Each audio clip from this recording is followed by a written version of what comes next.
여러분 6월은 호국 보훈의 달입니다. 지난 수요 기도회 때 저는 최근에 소설가 조정래 선생이 쓴 장편 소설 천년의 질문이라는 책을 소개하면서 하나님 말씀을 전했습니다. 이 천년의 질문이라는 새롭게 출간한 장편 소설은 그 주제가 국가란 무엇인가 라는 주제를 가지고 있습니다. 여러분 호국 보훈의 달을 맞이하여 하나님의 말씀을 전하면서 여러분에게 똑같은 질문을 한번 드리겠는데요. 여러분, 국가란 과연 무엇일까요? 여러분에게 있어서 국가는 무엇입니까? 여러분에게 국가는 참 많은 혜택을 주고 많은 선물을 안겨주는 것입니까? 아니면 여러분에게 무거운 짐을 지게만 하는 의무만 강요하는 것입니까? 대체 국가란 무엇일까요? 저는 한 여성으로서 국가를 위해 한 몸을 바치고 헌신하였던 한 간호장교의 인터뷰를 통해 국가란 무엇인가에 대한 해답을 여러분과 함께 찾고 싶습니다. 여러분 동영상을 잠깐 시청해 주시기를 바랍니다.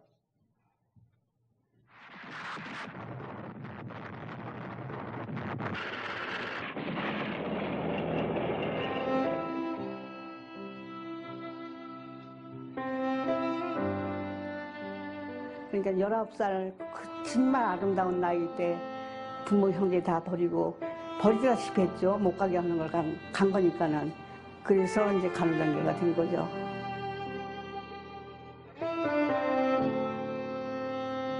옹진전투에서 하루에 400~500명이 간다는 그것만 생각해도 지금도 눈물이 나요. 실질적으로 그 현장에 있었으니까는.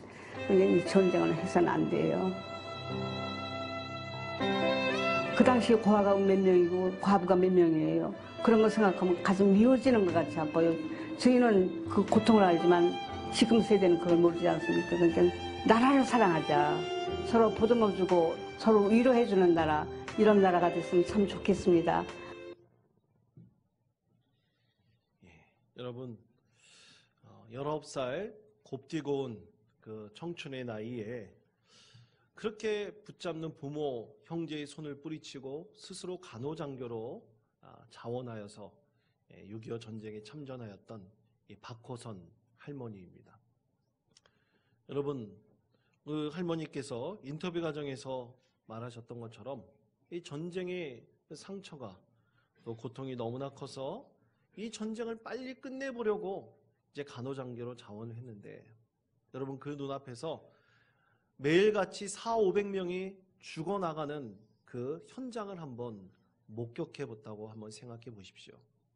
얼마나 끔찍합니까?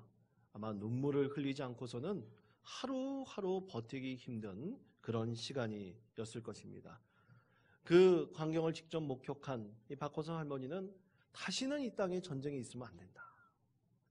다시는 국가란 이름으로 그 전쟁이 있으면 안 된다. 어렵더라도 나라를 사랑하자. 그리고 이제 서로 보듬어주고 위로해주는 그런 나라를 만들자. 이 박호선 할머니의 노년의 그 외침이 참으로 우리 마음에 와 닿습니다. 이 할머니는요 지금 80이 넘으셨습니다. 그런데 이제 여러분 6.25 참전 용사들과 그 가족들이 참으로 힘들게 사는 분들이 있습니다. 그분들을 위해서 한평생 헌신하겠다. 그 사명을 가지고 열심히 그분들을 돕고 계십니다. 여러분, 이 국가는 무엇인지 우리 다시 한번 생각해보는 시간이 되었으면 좋겠습니다. 국가가 우리에게 여러분 주는 것도 있지만 또 우리가 이 국가를 지켜야 할 의무가 또 있습니다. 이렇게 국가를 우리가 잘 지켜나가면요, 우리는 참 일상 가운데서 보호받을 수 있고 또 많은 행복을 누릴 수도 있습니다. 다시 전쟁의 그 아픔을 반복해서는 안 되고요. 국가가 안정되고 건강할 때 우리는 참으로 보호받을 수 있고 또 안정된 삶과 행복을 우리가 누릴 수 있는 것입니다. 그러므로 성도 여러분, 나라와 민족을 위해서 늘 기도하시는 우리 원통 장로교회 성도님들 다 되시기를 간절히 축원드립니다. 자, 그런데 여러분, 이렇게 국가가 존재할 이유가 분명하다면, 국가가 이렇게 국민들을 보호하였고 지켜야 한다면, 그것을 다른 질문으로 한번 바꿔보고 싶습니다. 과연 이 땅에 교회가 왜 존재해야 될까요? 특히 이 원통 지역에 왜 교회가 있어야 할까요? 또 우리 원통 장로교회는 왜 이곳에 있어야 할까요? 이것에 대해서 여러분과 함께 하나님 말씀을 나누기를 원합니다. 여러분, 제가 작년에 처음 여기 설교하러 올 때 차를 타고 이렇게 쭉 오니까 이 38선 카페가 보이더라고요. 아시죠, 여러분? 38선 카페. 예. 저는 그게 왜 38선 카페인지 처음에 몰랐습니다. 근데 알고 봤더니 거기가 딱 줄을 그으면 거기가 38선이라 그러더라고요. 맞습니까? 예, 그럼 우리는 지금 어디 살고 있습니까? 38선보다 북쪽에 살고 있습니다. 한참 올라와 보니 이 인제 지역이 이렇게 나오게 되더라고요. 여러분, 한번 생각해 보십시오. 그 38선 이북을 이제 지키기 위해서 휴전협정이 맺어지는 그때 이곳이 바로 뺏고 뺏기는 전투가 수없이 일어나던 곳입니다. 여러분, 군인과 민간인들이 많이 죽고 부상을 당하고요. 드디어 대한민국 땅이 되었죠. 휴전협정 이후에 땅이 되었습니다. 얼마나 많은 전쟁의 상흔과 아픔이 이 가운데 있었겠습니까? 눈물이 있었겠습니까? 그런데 하나님께서 예배해 놓으셔서 1959년 6월 16일 우리 장로님께서 기도하셨던 것처럼 우리 교회가 세문안교회 평신도에서 파송한 윤만윤 전도사를 통해서 지금 그때 당시 민원식 씨 댁에서 6명이 모여서 첫 예배를 드림으로 교회가 시작되었습니다. 그리고 60여 년의 세월이 흘렀고요. 우리가 이제 교회가 60살이 되었습니다. 그리고 지금 6명이었던 성도가 이제는 평균 출석 210명이 넘는 그런 교회가 되었습니다. 참으로 하나님의 계획하심과 인도하심이라고 믿습니다. 그동안 여러분, 많은 성도들의 노고가 있었습니다. 기도가 있었습니다. 눈물이 있었습니다. 그리고 우리 교회를 지켜나가시는 우리 장로님들 참 많이 수고하셨습니다. 또 이름도 빛도 없이 교회를 위해서 이 공동체가 이곳에서 복음의 빛을 발하도록 많이 헌신한 성도들의 그 피땀 흘린 노고가 분명히 있었습니다. 이렇게 60년이 될 때까지 교회를 세워주시고 하나님께서 이끌어 주셨던 것입니다. 그렇다면 이 분단의 아픔과 전쟁의 상흔을 딛고 하나님께서 이 북쪽에 우리 원통장로교회를 세워주셨는데 하나님께서 왜 60년 동안 이렇게 우리를 지켜주시고 함께해 주셨을까? 우리 하나님께서 우리 교회를 통해서 어떤 비전과 소망을 갖고 계실까? 하나님께서 이 교회를 통해서 정말 이루어가시는 것이 그렇게 원하시는 것이 정말 무엇일까? 저는 오늘 말씀을 준비하면서 이런 질문들을 해보았습니다. 오늘 60도를 맞이하여 또 총동원주의를 삼고 우리 성도들이 참 많이 나왔습니다. 새로운 얼굴도 보이고요.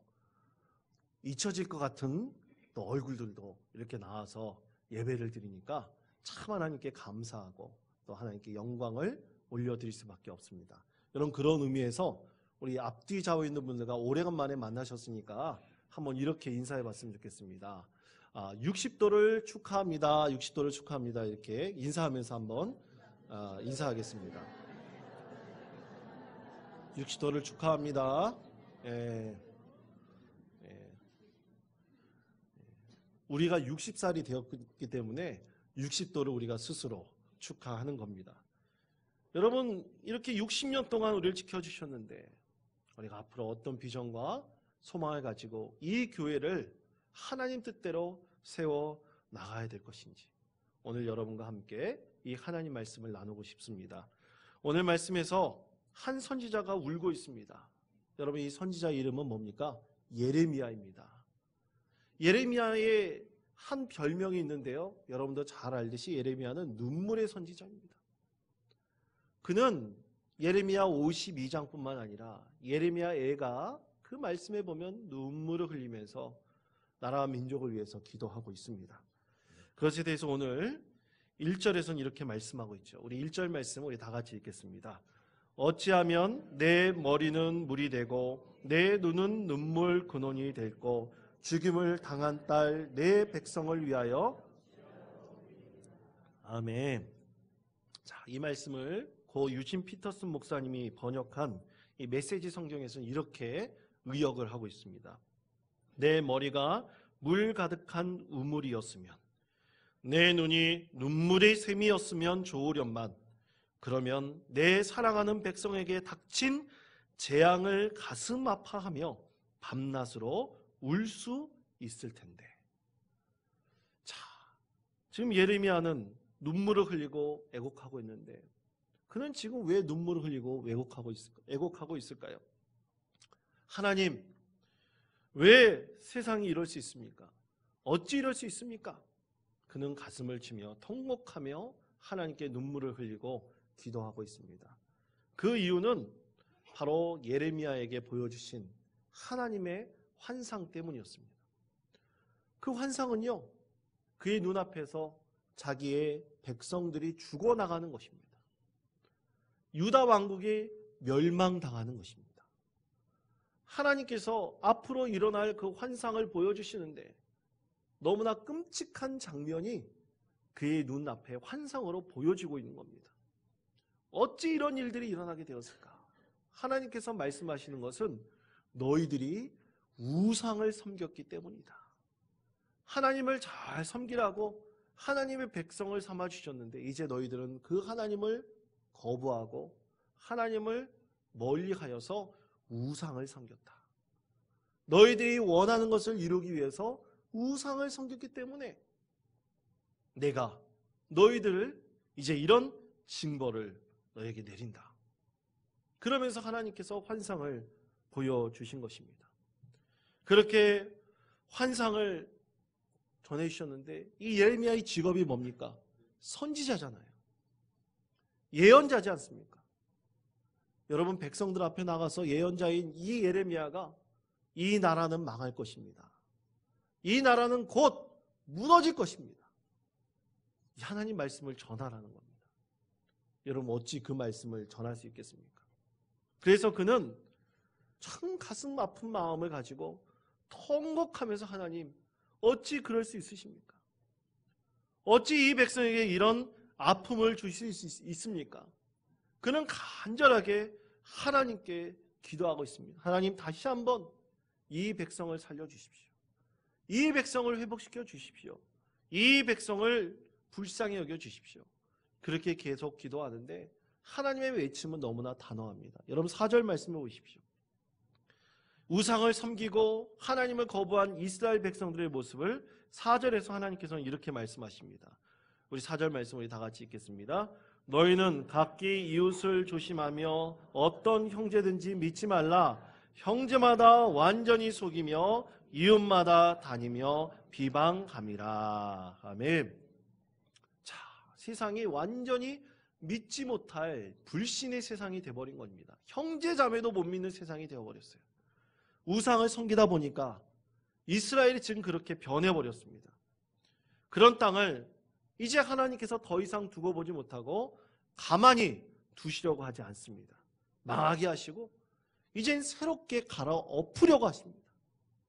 그런데 예레미야는 하나님의 뜻에 순종해야 되지만 너무나 그 장면이 끔찍하고 안타까워 하나님께 외치며 기도하고 있죠. 그래서 간구하고 있습니다. 눈물로 하나님께 간구합니다. 그래서 1절의 그 말씀처럼 내 머리가 물 가득한 우물이었으면, 내 눈이 눈물이 샘이었으면 좋겠습니다. 내 눈물이 마르지 않고 하나님께 이렇게 눈물로 간구하여 하나님의 뜻을 바꾸었으면 좋겠습니다. 그렇게 백성들을 위해서 하나님께 간절히 청원합니다. 여러분, 이 예레미야의 마음이요, 오늘 이 세상을 살고 있는 우리 그리스도인들의 마음이 되어야 된다고 믿습니다. 여러분, 이 땅에 다시는 아픔이 없고 이 땅에 다시는 전쟁이 없으며 진정한 평화가 임하는 나라가 되기를 우리는 분명히 기도해야 할 것입니다. 저는 하나님께서 이 땅 가운데 분명히 이렇게 기도하라 말씀하시며 우리 교회를 이곳에 세우신 분명한 하나님의 뜻이 있다고 믿습니다. 과연 하나님께서 우리 교회를 왜 이 땅 가운데 세워주시고 60년 동안 이끌게 해주셨을까요? 아무 이유 없이 그냥 60살이 되게 하여 주셨을까요? 그렇지 않습니다. 하나님께서 이 원통장로교를 통해서 이 땅 가운데 이루시고자 하시는 하나님의 분명한 비전과 소망이 있습니다. 여러분, 그것의 첫 번째는 바로 이 땅을 위해 눈물로 기도하는 교회입니다. 예레미야처럼 눈물로 기도하는 교회입니다. 여러분, 저를 따라해 주시기 바랍니다. 이 땅을 위해 눈물로 기도하는 교회. 여러분, 1절 말씀처럼 우리가 이 땅을 위해 기도하는 예레미야와 같은 교회가 되기를 하나님께서 원하고 계십니다. 그것은 정말 우리가 뜨겁게 간절히 눈물로 기도하기를 원하고 계십니다.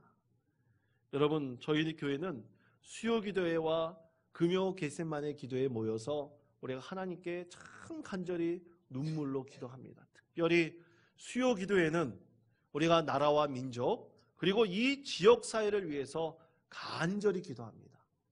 이 지역사회에 하나님의 축복과 번영이 있기를 우리가 간절히 기도하는데요. 여러분, 그런데 어떤 분이 이런 질문을 할지도 모르겠습니다. 왜 눈물로 기도해야 됩니까? 그렇게 간절히 기도한다고 하나님께서 들어주시겠습니까? 이 지역에 무슨 희망이 있고 무슨 소망이 있고 비전이 있겠습니까? 인구는 점점 줄어들고 경제는 점점 힘들어지는데 대체 이 땅에 무슨 희망이 있겠습니까? 그렇게 질문하신 분들이 계실지 모릅니다. 그래서 이런 말을 하면서 국가를 원망하죠. 그리고 이 군 지도자들을 원망하기도 합니다. 대통령까지 원망하기도 합니다. 정당을 원망하기도 합니다. 그렇게 비난과 그리고 원망 가운데 있는 분들이 계실지 모릅니다. 근데 여러분, 이것이 그리스도인들에게 합당한 일일까요? 아닙니다. 여러분, 그리스도인들은 그러면 안 됩니다. 교회는 그러면 안 됩니다. 그러면 그리스도인들은 어떻게 해야 될까요? 그리스도인들에게 있어서 우리의 관점, 시각은 명확합니다. 그 영적인 눈으로 이 세상을 바라보고요. 하나님의 시각으로 이 세상을 보아야 됩니다. 그럴 때 우리 하나님께서 은혜를 베풀어 주시는데요. 여러분, 하나님께서 이 지역에 정말 물질적인 축복과 번영도 우리가 바라보고 기도해야 되지만 우리가 가장 먼저 기도해야 될 것은 바로 이 지역의 영적인 회복입니다. 진정한 영적인 회복입니다.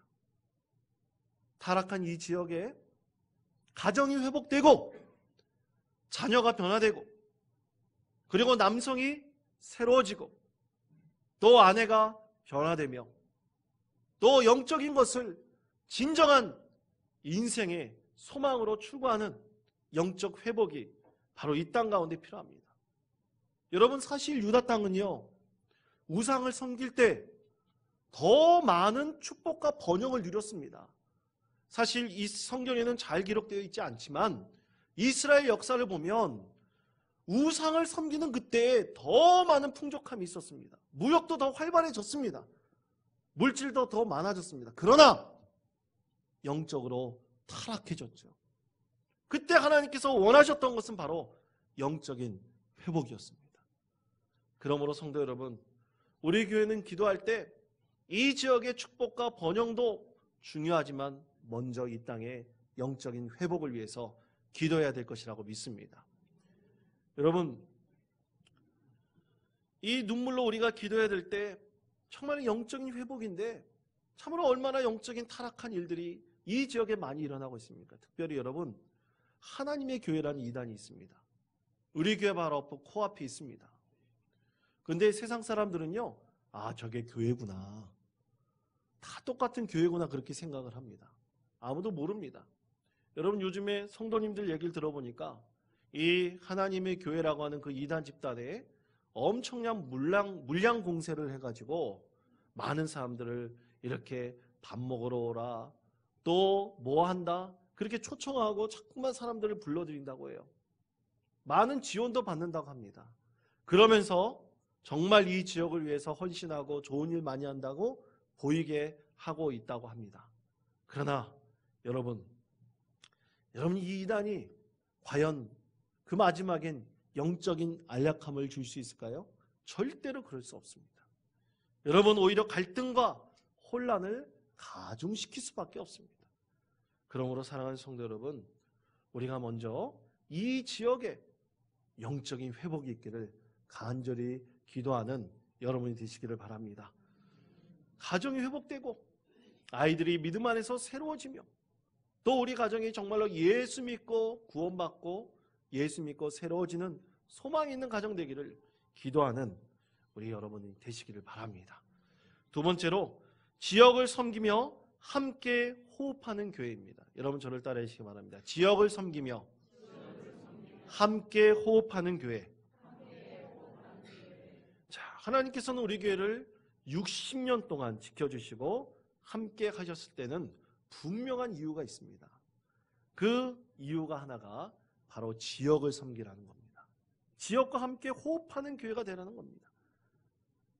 교회에 높은 담장을 쌓아놓고 숲속에 안락하게 들어가 있는 교회가 아니라 높은 산 가운데서 높은 경관을 자랑하는 교회가 아니라 이 지역에 있는 많은 사람들과 함께 호흡하며 섬기는 교회가 되라는 것입니다. 이것이 바로 하나님의 뜻이죠. 그런데 여기서 우리가 꼭 기억해야 될 것이 있습니다. 여러분 우리가 지역을 섬기고 함께 호흡하는 데 있어서 어떤 마음과 소망을 가지고 우리가 이 지역을 섬기느냐, 이것이 굉장히 중요합니다. 어떤 성도님들은 이 지역을 섬길 때 내가 그냥 봉사하는 마음, 섬기는 마음, 또 이 지역이 내 고향이고 내 선후배들이 있고 어른들이 있고 그러니까 이 고향을 사랑하는 마음으로 이 섬기고 봉사하는 그런 분들이 참 많이 있습니다. 참으로 귀합니다. 그러나 여러분, 우리가 교회에서 그리스도인들을 섬기는 것은 믿음으로 하는 것입니다. 믿음으로 이 지역을 섬기고 또 이 땅에 하나님의 은혜가 충만하기를 하나님께 기도하면서 섬기는 것입니다. 얼마 전 어제 우리 에스더 여전대회를 중심으로 전도부와 함께 프리마켓 및 전도 행사를 열었습니다. 참으로 성황리에 하나님께서 은혜 가운데 잘 마치게 해주셨는데요. 여러분, 이 지역에 어떤 여성연합회가 있다면 우리 교회 에스더 여전대회가 했던 것처럼 똑같은 행사를 할 수가 있습니다. 그 행사를 통해서 많은 지역의 분들을 섬길 수가 있습니다. 그렇게 물질적인 것들을 우리에게 잘 이윤을 마련해 가지고 가난한 분들을 섬기고 어려운 이웃들을 도울 수가 있습니다. 그러나 여러분, 어떤 이 지역의 여성연합회가 그런 일을 한다는 것과 우리 교회에서 여전대회에 행하는 그 비전과 목적은 분명히 다릅니다. 프리마켓을 통해서 우리도 지역민을 만나고요, 함께 호흡합니다. 섬길 수도 있습니다. 그러나 그 가운데 우리가 반드시 해야 될 비전과 목적은 그리스도 이름을 전하고 드높이며 하나님께만 영광 올려드리는 것입니다. 내가 영광을 받는 것이 아니라 오직 우리 하나님께만 영광을 올려드리는 것입니다. 우리 교회가 매주 토요일 사랑의 도시락을 마련해서 섬깁니다. 이 마련해 섬길 때 저는 가능하면 꼭 일찍 8시 반부터 모여서 하시는데 일찍 내려가서 그분들과 함께 기도로서 시작하기를 원하는 마음으로 기도해 드리고 있습니다. 그러면서 우리 성도들이 도시락 배달을 할 때 그냥 똑같이 그냥 복지단체처럼 이 도시락을 섬기며 이렇게 많은 분들을 섬길 수 있습니다. 그냥 드릴 수 있습니다. 그러나 우리는 그 영혼을 위해서 기도하면서 드립니다. 이 영혼을 하나님께서 구원해 주시고 그 영혼 가운데 진정한 하나님의 평안을 달게 해달라고, 이 세상뿐만 아니라 저 하늘의 소망을 가지고 이 세상을 살게 해달라고. 그 영혼들 만나면서요, 그냥 두고 오는 것이 아니라 그 가정을 위해서, 그 받는 한 사람을 위해서 우리는 진정으로 기도하면서 그 영혼을 섬기고 있는 것입니다. 그러므로 기억하십시오. 교회의 모든 사역은 하나님께 영광입니다. 예수 그리스도의 이름을 드높이고 그 이름을 전하는 것입니다. 나의 영광이 아니라 하나님의 영광입니다. 이 믿음으로 사역할 때 반드시 하나님의 이름이 높여질 것이라고 믿습니다. 마지막 세 목째는 소망이 넘치는 인생이 되도록 하는 교회입니다. 여러분 저를 따라해 주시기 바랍니다. 소망이 넘치는 인생이 되도록 하는 교회. 자, 여러분 소망이 넘치는 인생이란 과연 무엇일까요? 바꿔 말하면 희망을 잃지 않고 이 세상을 살아가는 그런 인생들을 말하는 것입니다. 여러분, 예수님께서는 우리에게 이렇게 말씀하셨습니다. 마태복음 11장 28절의 말씀입니다. 이 말씀 우리 다 같이 한 목소리로 봉독하겠습니다. 수고하고 무거운 짐진 자들아 다 내게로 오라. 내가 너희를 쉬게 하리라. 아멘. 자, 우리 예수님께서 모든 사람들 다 오라고 말씀하셨어요. 그리고 쉬게 하신다 말씀하셨습니다. 왜 예수님께서 그렇게 말씀하셨을까요? 여러분, 세상 사람들이 영적인 빈곤함과 소망이 없을 때, 갈 때를 알지 못할 때, 그들에게 진정한 영혼의 쉼과 안식처가 되는 것은 바로 예수님의 품이기 때문입니다. 진실로 영원한 안식을 취할 수 있는 것이 예수님 품 아니기 때문인 것입니다. 여러분, 우리는 아무리 잠을 자고 많이 쉬어도 피곤할 때가 있습니다. 혹자는 간 때문이라고 합니다. 근데 여러분, 사실 우리는 마음이 편하지 않기 때문에 그럴 수도 있습니다. 영혼의 진정한 안식과 평안이 없기 때문에 그럴 수 있습니다. 그래서 오늘 주님께서 오늘 이 하루를 충실히 살고 내일을 향한 소망을 우리 예수님께서 주시며 이 하루의 걱정과 근심을 다 주님 앞에 내어놓고 내가 너희를 쉬게 하리라 주님께서 우리에게 말씀을 하셨습니다. 세상 근심과 걱정에 있어 내일의 희망을 갖기 원하는 어려운 그 영혼에게 내가 너희를 쉬게 하리라 오늘 주님께서 우리에게 말씀하고 계십니다. 그러므로 사랑하는 성도 여러분, 하나님께서는 우리 가운데 참된 은혜를 베푸시기를 원합니다. 인생의 소망을 인생으로 바꾸시는 은혜가 예수님 안에 있음을 발견하기를 간절히 원하고 계십니다. 그러므로 주님께서 오라 말씀하십니다. 내게로 와서 오라. 제발 쉬고 오늘의 걱정과 근심을 내 품 안에서 제발 쉬고 내일의 희망을 가지고 소망을 가지고 살아라. 오늘 주님께서 우리에게 말씀하십니다. 이것을 교회가 진심으로 기도하고 소망한다면 교회가 해야 할 비전, 사역은 분명합니다. 가장 낙심한 자들, 세상에 소망 없이 살아가는 사람들, 그리고 작은 자들을 섬기는 것, 이것이 바로 교회입니다. 높은 자들 섬기는 것 아닙니다. 돈 많은 사람들 섬기는 게 아닙니다. 가난하고 낙심하고 정말로 이 세상에서 어디 갈 데 없고 머물 데 없는 바로 그들을 우리 교회가 섬기고 그들에게 소망을 갖도록 기도하고 애쓰는 것이 바로 교회입니다. 여러분, 이 60도를 맞은 원통 장로교회 성도 여러분, 여러분 생일 맞으시니까 어떠십니까? 좋습니까? 좋습니까? 예, 근데 별로 좋아하는 표정이 아닌 것 같습니다. 여러분 정말 60돌 맞이하는 것 참으로 좋은 겁니다. 하나님께서 60년 동안 지켜주셨던 분명한 은혜가 있습니다. 그때 여러분 이 교회를 통해서 어떤 꿈을 꾸기를 원하십니까? 우리 교회가 어떤 교회가 되기를 원하십니까? 우리 교회가 어떤 비전과 소망을 가지고 이 지역에서 하나님 나라를 꿈꾸며 이뤄가기를 원하고 계십니까? 여러분 함께 꿈꾸시고 함께 소망하십시다. 믿음 안에서 이 교회를 온전히 하나님 나라의 영광 올려드리는 교회로 만들어 가십시다. 60년 동안 열심히 달려왔으면 앞으로 여러분 더 달려가야 됩니다. 여러분 60부터 새로운 청춘이 시작됩니다.